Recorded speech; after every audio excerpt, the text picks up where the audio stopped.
Studying history is important because it allows us to understand our past, which in turn allows us to understand our present. If we want to know how and why our world is the way it is today, we have to look to history for an answer. This case study that we will discuss for today is all about the two major events happened in 1872. We tend to forget the dark side and the wrong side of it. Many lives have been sacrificed, strength and courage of Filipinos have been tested. And one of these revolt was called the Cavite Mutiny.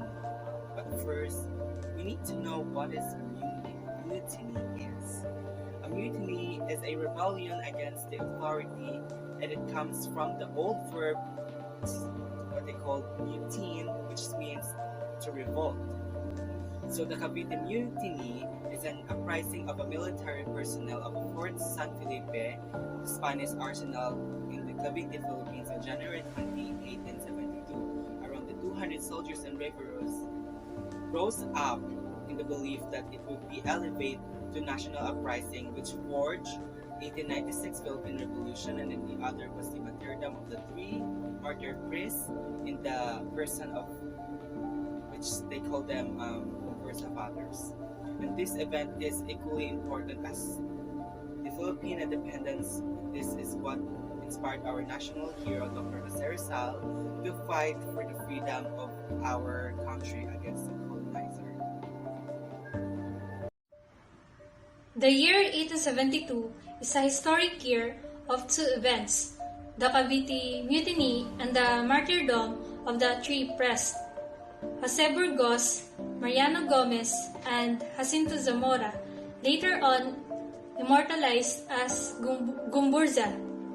Ito ang kwento ng tatlong pari na sina Jose Burgos, Mariano Gomez, and Jacinto Zamora, na pinangalanan sa mas kilala na Gumburza. These events are very important milestones in Philippine history and have caused ripples throughout time, directly influencing the decisive events of the Philippine Revolution toward the end of the century. Marahil, ang dalawang pangyayari na ito noong 1872, maliban dun sa nangyari sa 1898, ay masasabing ito ay importanteng pangyayari na sa kasaysayan natin dahil ito ang naging susi upang magkaroon tayo ng paghihimagsikan laban dun sa mga colonizers, dun sa pagtatapos ng ika-19 na siglo. However, not everyone knew that there were different accounts in reference to the same event. All Filipinos must know the different sides of the story, since this event led to another tragic yet meaningful part of our history, the execution of Gumbursa o sa tatlong pare, which in effect a major factor in the awakening of nationalism among the Filipino. While the significance is unquestioned, what made this year controversial is the different sides to the story, a battle of perspectives supported by primary sources.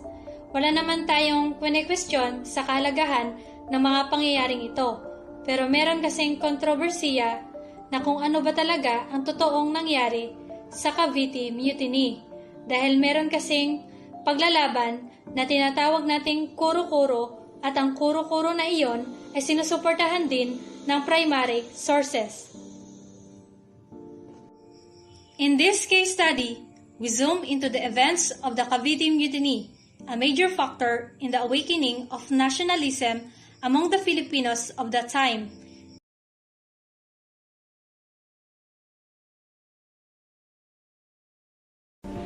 Spanish account of Cavite Mutiny. Jose Montero y Vidal, a prolific Spanish historian who documented and highlighted it as an attempt of Indios to overthrow the Spanish government in the Philippines, and the one who wrote the Spanish version. Si Rafael Escuerdo ay naglingkod bilang isang Kastilang Gobernador General ng Pilipinas. Nagsanhi ng panghihimagsik ng katutubong katihan ng kanyang mararahas na mga patakaran, katulad na lamang ng pagpapataw ng personal na buwis sa mga kawal at manggagawa. Isinaad sa buwis ang pagbabayad ng salapi at pagbibigay ng pulo e serbisyo o sa pilitang trabaho. Governor General Rafael Escuerdos. Official report magnified the event and made use of it to implicate the native clergy, which was then active in the call for secularization. In the Spaniards' accounts, the events of 1872 was premeditated and was part of a big conspiracy among the educated leaders, mestizos, lawyers, and residents of Manila and Cavite. The alleged plan to liquidate high-ranking Spanish officers then killed the friars. He reported to the King of Spain the rebels wanted to install a new hari in the likes of Fathers Burgos and Zamora. In Spaniards' perspective, Cavite Mutiny of 1872 was premeditated a part of a big conspiracy among educated leaders, mestizos, the lawyers, and residents of Manila and Cavite. They allegedly planned to liquidate high-ranking Spanish officers, then kill friars. Cavite Mutiny ay plinano talaga ng isang mga matatalinong tao. At kasama nito ang mga pari upang patalisikin ang mga Espanyol sa Pilipinas. So ang Cavite Mutiny ay simula lamang na mag-alsa at magtuloy-tuloy hanggang sa mag-uwi sa isang revolusyon. Plinano nito ang pag-atake sa mga pinuno ng Espanya na magsisimula sa Cavite Arsenal at susundan ng sunod-sunod na pagpapatay sa mga high-ranking officials ng Spain and would follow by a massacre of friars. Sa mga lumalabas na investigasyon na ang Cavite Mutiny ay magsisimula sa pamamagitan ng pagpapasabog o pagpapaputok. January 20, 1872, the District of Sampaloc celebrated the Feast of Virgin Coreto kung saan ito ang araw na nagsimula ang mutiny. The Feast of the Virgin came with some fireworks displays. The Caviteños mistook this as a signal to commence the attack.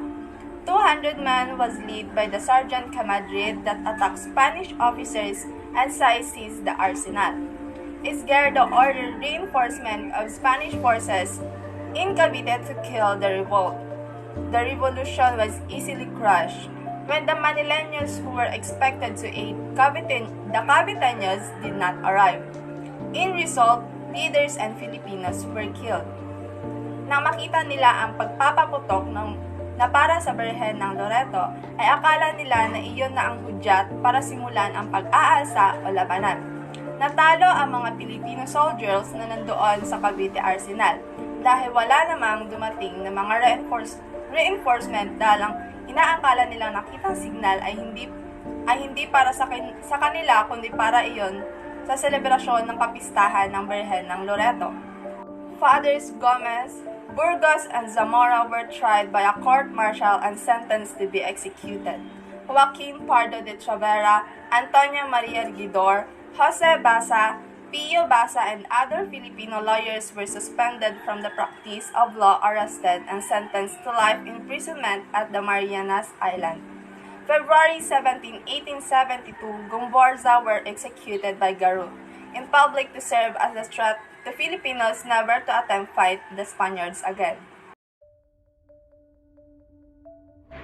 A response to injustice, the Filipino version of the incident, Dr. Trinidad Hermenegildo Pardo de Tavera, a Filipino scholar and researcher who wrote a Filipino version of the bloody incident in Cavite.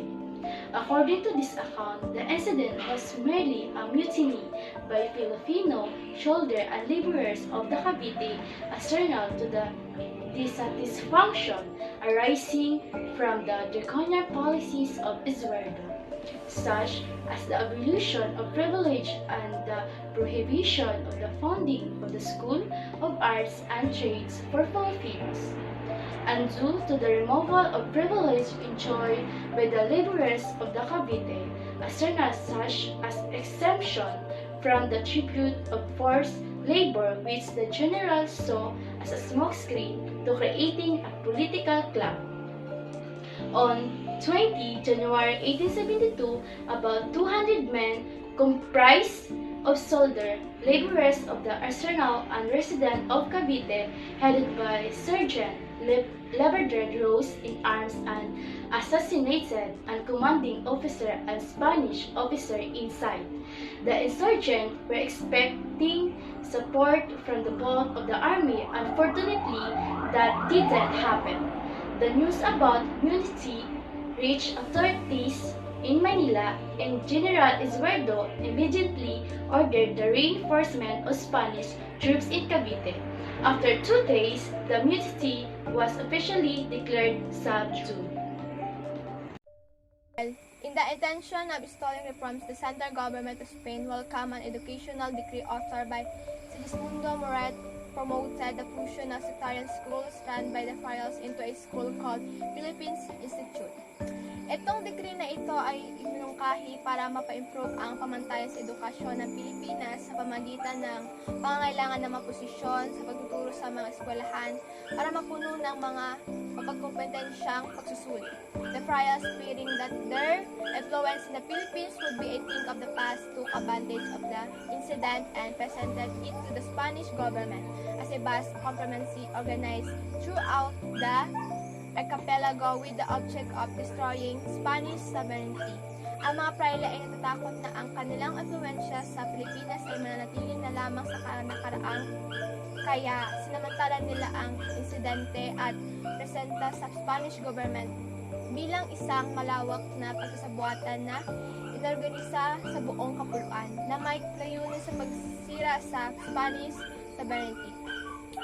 Convicted, educated men who participated in the mutiny were sentenced life imprisonment, while members of the native clergy headed by the Gomborza were tried and executed by garrote.